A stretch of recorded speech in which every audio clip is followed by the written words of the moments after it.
Hey folks, finally got a chance to check out Exorcist Believer. I was going to check it out last week when it was released, but unfortunately I got COVID.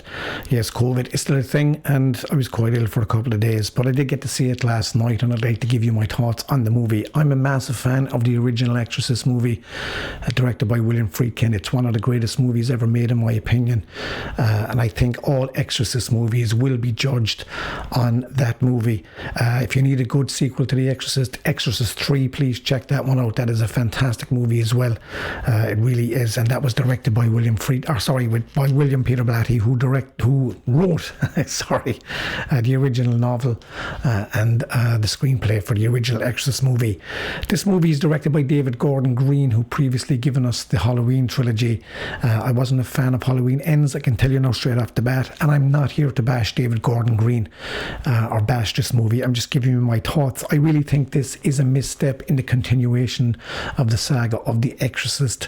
It really doesn't add anything special to the franchise. It does bring in Ellen Burstyn into it as Chris MacNeil, and I think it's only a token gesture here to have her in the movie. She doesn't really add anything to the plot, and the choices the writers have made here regarding her character, I feel that the character Chris MacNeil in the original Exorcist wouldn't do the things that they have Chris MacNeil do in this movie. I think it's just fan service, and I think it's only there for her to be a legacy character in the Exorcist franchise.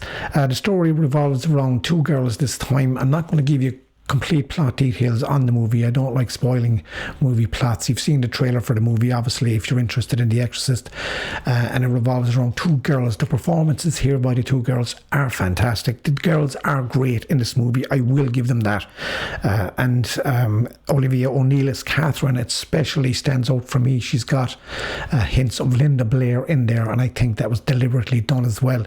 There's a couple of moments in the movie where she is truly terrifying, and she really gives a great performance, as does Lydia Jewett as Angela, who plays Leslie Odom Jr.'s daughter in this as well. I feel that his character is very well written indeed, and I feel that the characters, the parents of Catherine in it are underwritten here, and they could have given more backstory to their characters and their religion. It does have their religion in the kind of an evangelic family who goes to church, but I do think that their characters are a bit one-dimensional in this. The mother in it, Jennifer Nettles, I think her name is, she plays her Catherine's mother in it. She's very good in it, and I feel that she was really, really underused here, and a lot more could have been done with that character and the relationship of her husband Tony in the movie as well. I think they could have done more with those characters. We have different religions coming into the movie here. Inclusion again. We're getting this again from Hollywood. Everybody has to be in the pool. Everybody has to be included.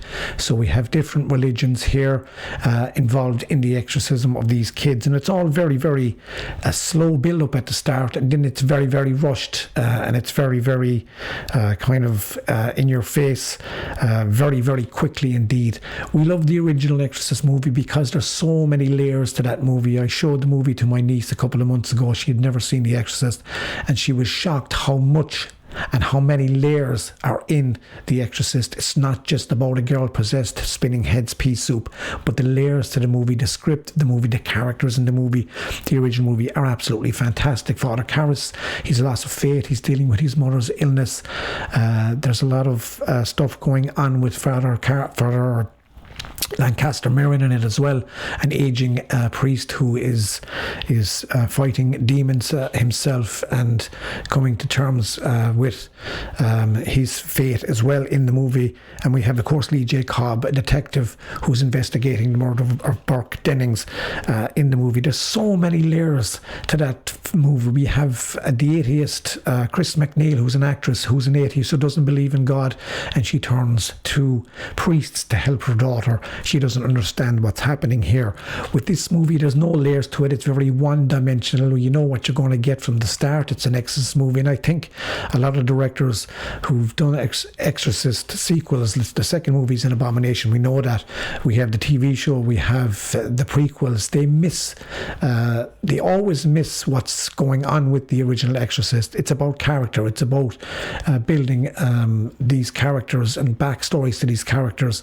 It's a great story, and it just isn't only about an exorcism. There happens to be a child in the room in The Exorcist who's possessed by a demon, and it's all about loss of faith and you know, I think this movie is just another generic Exorcist movie, and it's really disappointing to see that. When I saw the rating for the movie 16, I knew we weren't going to get anything over dramatic here, and it was just going to be another generic movie. The performances, as I said, are fine in this movie.